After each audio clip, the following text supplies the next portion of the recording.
Alors, en quelques mots, La Salle des Pas Perdus, en fait, c'est un film choral qui suit le questionnement de 7 personnages qui vont faire des choix, qui vont faire basculer leur vie. Ce sont des choix qui sont toujours liés à une quête de bonheur et toutes les séquences du film ont lieu dans un palais de justice, d'où La Salle des Pas Perdus, qui est un peu cette zone de transition entre le monde extérieur et le monde de la justice.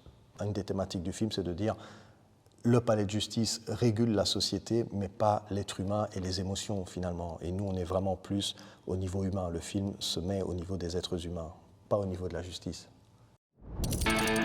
Cinévox. Roda et moi, on a travaillé ensemble sur mon dernier court-métrage Bruxelles-Beyrouth, qui avait le rôle principal.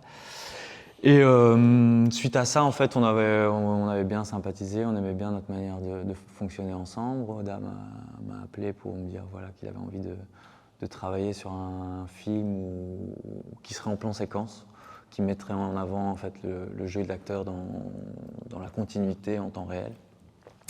Et moi, à ce moment-là, j'étais en train de faire des repérages pour un documentaire dans les palais de justice, en fait, en France et en Belgique. Ce qui nous intéressait, c'est que c'était un endroit, finalement, où c'est beaucoup de vies qui basculent comme ça en peu de temps. Et donc, du coup, il y avait quelque chose d'assez intéressant pour raconter ces moments de vie qui sont assez chers au projet, quoi. Ouais. Et ce qui est fort aussi, c'est que le palais de justice est un peu le reflet de la société. Tout le monde y passe, bourgeois, pauvre. On a vraiment voulu la mixité de la Belgique se retrouve au palais de justice, vu que le palais de justice gère la société au niveau de la loi, mais nous, on essaie de toucher au niveau humain. Ce film, c'est vraiment la rencontre entre un acteur et un metteur en scène.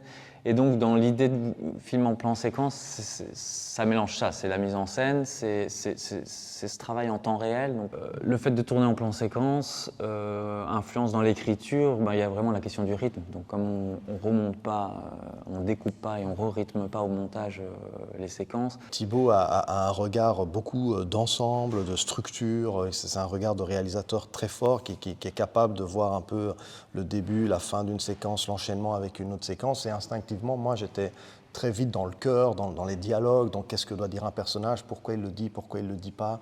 Et donc, en fait, à un moment donné, c'était très intéressant parce on changeait tous les deux de place, on avait un regard sur le travail de l'autre. Donc, on a vraiment construit le scénario comme ça, vraiment, sur la structure, sur le cœur du projet. Et donc, tout se passe en un jour dans le film. Il y a une urgence, il y a un contexte aussi, parce que c'est vrai que ce jour-là, c'est le début du procès. C'est le premier jour du procès d'un suprémaciste qui a tiré sur des gens qui priaient dans une mosquée. Et donc, il y a un peu une tension dans le palais aussi, qui est aussi le reflet de la tension qu'on a, nous, dans notre société. Pour réussir une prise, donc on fait une vingtaine de prises. Finalement, on en a peut-être 4 utilisables en entier. Il faut que tout le monde soit juste au bon moment, mais à la fois les comédiens. Donc c'est 5 comédiens ensemble qui doivent être justes, toute l'équipe technique. Donc il y a vraiment quelque chose comme ça qui doit se mettre en place en même temps, quoi. Et donc voilà, ça c'est assez magique quand ça se passe, et pour le moment ça se passe à chaque fois, donc c'est assez fort.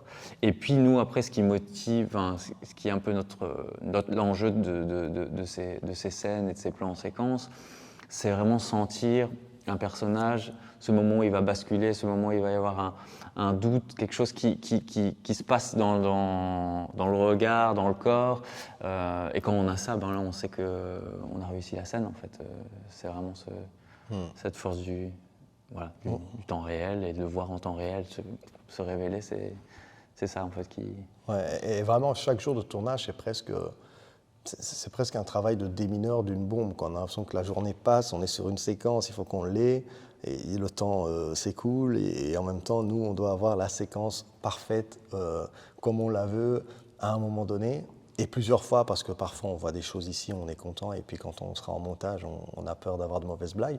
Donc c'est vraiment cette tension-là de se dire que tout le monde doit être tout le temps au maximum de ses capacités pour sauver, pour avoir la prise qu'on veut surtout. C'est pas pour sauver, mais pour vraiment avoir la scène comme on la veut, quoi.